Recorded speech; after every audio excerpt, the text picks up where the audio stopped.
With 15 days left before Election Day, Mark Carney and the Liberal Party of Canada continue to lead popular opinion polls. CBC's poll tracker and 338canada.com, both of which aggregate the results of national polls, suggest the rookie Liberal leader retaining a 6 percentage point lead over Pierre Poilievre's Conservatives as the party of choice for Canadians. Both poll aggregators place Liberal support this week around 44% compared to 38% for the Conservatives. This is remarkable in the context of recent Canadian elections. Polls suggest Carney's Liberals are more popular right now than Justin Trudeau's Liberals were on election night in 2015, when Trudeau won his sole majority government. However, several recent polls suggest much of the existing Liberal support is sticky, meaning most Liberal voters are unlikely to change their minds no matter what happens over the next 15 days. Those same polls suggest Conservative support in this election is even stickier, which is good news for Poilievre in the sense his party is hovering around the same support Stephen Harper's Conservatives enjoyed when they won a majority government in 2011. The problem for the Conservatives is NDP support is still very low, and that will make life easy for the Liberals on election day if this phenomenon persists. Meanwhile, the people in Canada are voting on the issues of economic affordability, environmental policy. The housing crisis has also become a primary issue. Not to mention the political shifts changing in parties' leadership. Alliances also remain a key point of concern.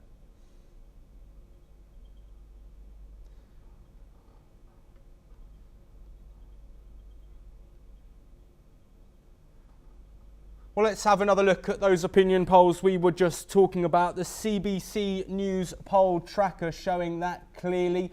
Main Street are looking at things slightly closer. In fact, neck and neck between the Liberal Party of Canada and the Conservative Party of Canada. Just showing you there, the New Democratic Party and Bloc Québécois. Of course, the smaller parties. We continue moving forward.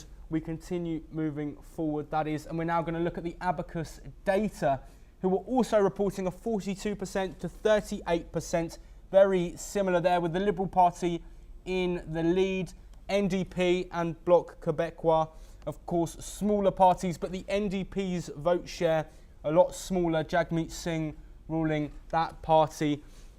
We will move on now, and we are joined by a guest to discuss this race as we head closer and closer towards the polls. Andrew Latham, a Professor of International Relations at Macalester College and Senior Fellow Relations at Macalester College, and joining us from Ottawa in Canada. Thank you very much for joining us today, Andrew. We're looking at some polls there. We've spoken about the fact that the Liberals seem to be leading. Do you think that is because of Mark Carney's stance on Donald Trump amid the tariff tensions and, of course, economic impacts they may have?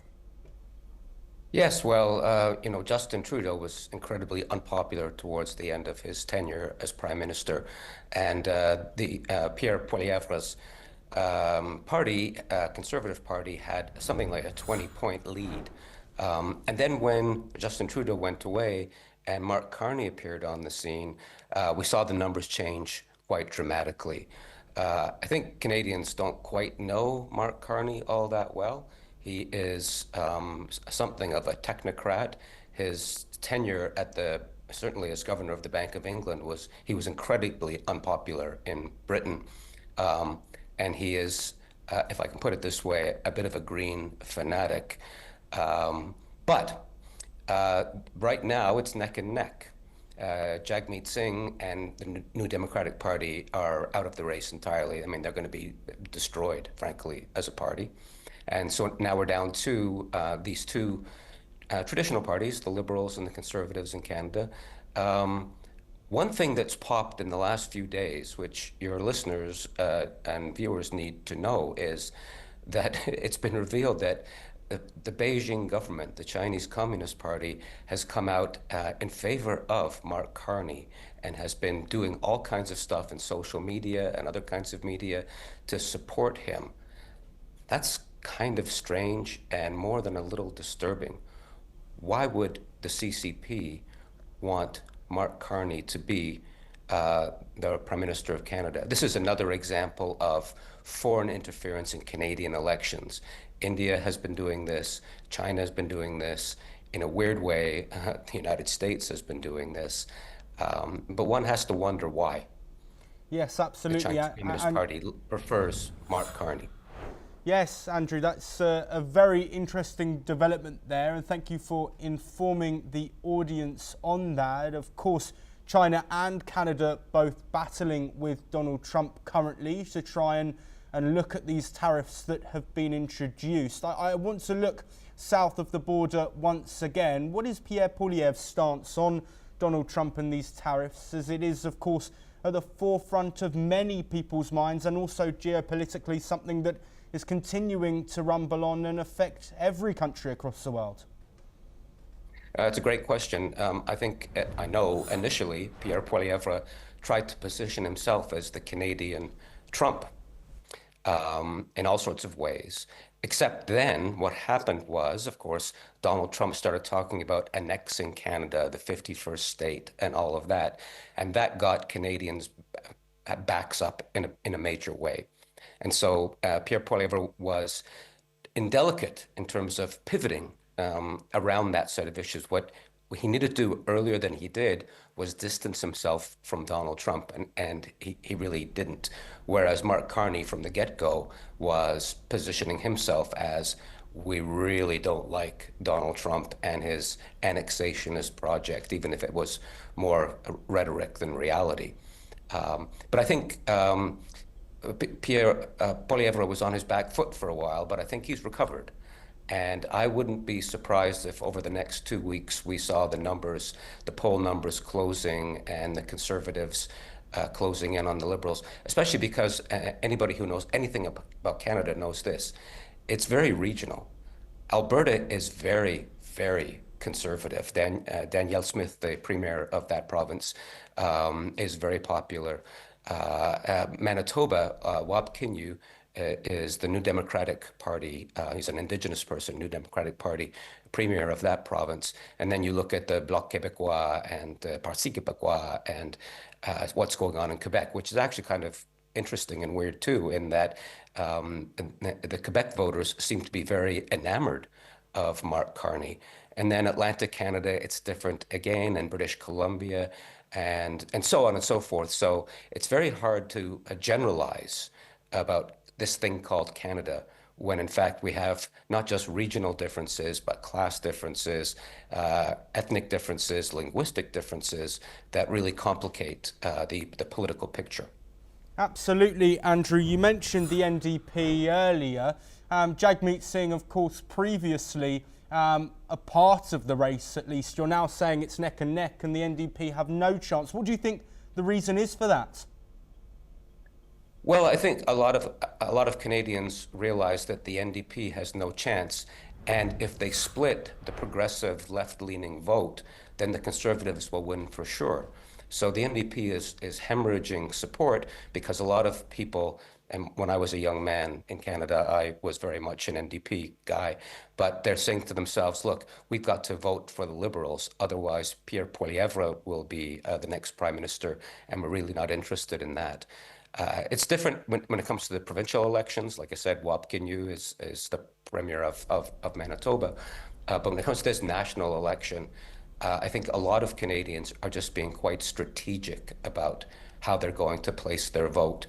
And placing it with Jagmeet Singh's New Democratic Party would pretty much guarantee that Pierre Poilievre's Conservative Party would be running the show in the next 2 weeks. Yes, Andrew, you mentioned there we do have 2 weeks until the polls open.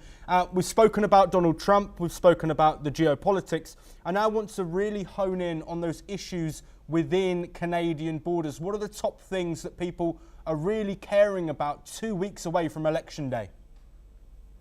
Well, again, it's quite regional. If you're where I grew up in Toronto, it's cost of living. And it's very much generational. Young people don't see a path forward in terms of home ownership and flourishing the way in which their parents and grandparents and great-grandparents did. So sometimes it's just cost of living, especially around housing. For some people, it's Donald Trump. That if I can use this phrase, that trumps everything. For others, at least on the margins, still in Quebec, it's got to do with Quebec's the société distincte, this distinct society in Quebec, and how they're going to preserve the French language when immigration is bringing a lot of non-Francophones, a lot of non-French speakers into Quebec.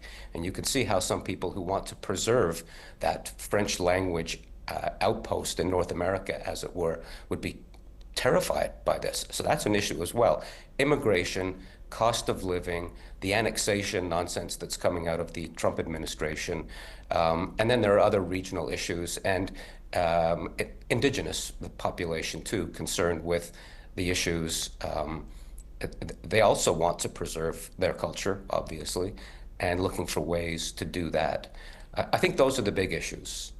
Immigration, cost of living, linguistic and ethnic preservation, if I can put it that bluntly, and then the annexationist narrative that's coming out of this Trump administration. Those are the big issues. Yes, absolutely. I apologise if there was any stronger language heard there. Andrew, I want to bring an end to this discussion by looking at Canada's role on the global table. Of course, Canada part of these conversations over the Russia-Ukraine war, also many instability sort of hang points and key points across the world that Canada are a part of, being a NATO nation. How important is it for the next leader of Canada that they are engaged in these ongoing conflicts that may threaten global stability? Well, the issue that lies just behind those questions that you raised is this: what is Canada's role on the world stage? You know, Canada, there were 5 beaches on D-Day back in 1944. Juno Beach, the Canadian Army landed there. Vimy Ridge in the First World War. Peacekeeping in the Cold War and post-Cold War eras. Canada had a role, and a distinctive role. And to use the language that Canadians often use, it punched above its weight. And that era seems to have ended. Canada's not spending the minimum 2% GDP on defense that is the NATO standard. Canada increasingly has no idea. Canadians collectively have no idea what their role should be on the world stage. The country is adrift. When I look at Prime Minister Carney, he seems to be emblematic of that, as if Canada's role should be to promote this green agenda globally.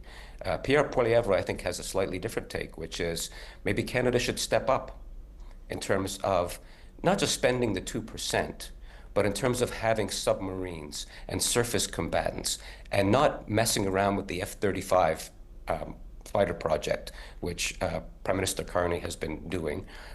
It's almost unbelievable to me.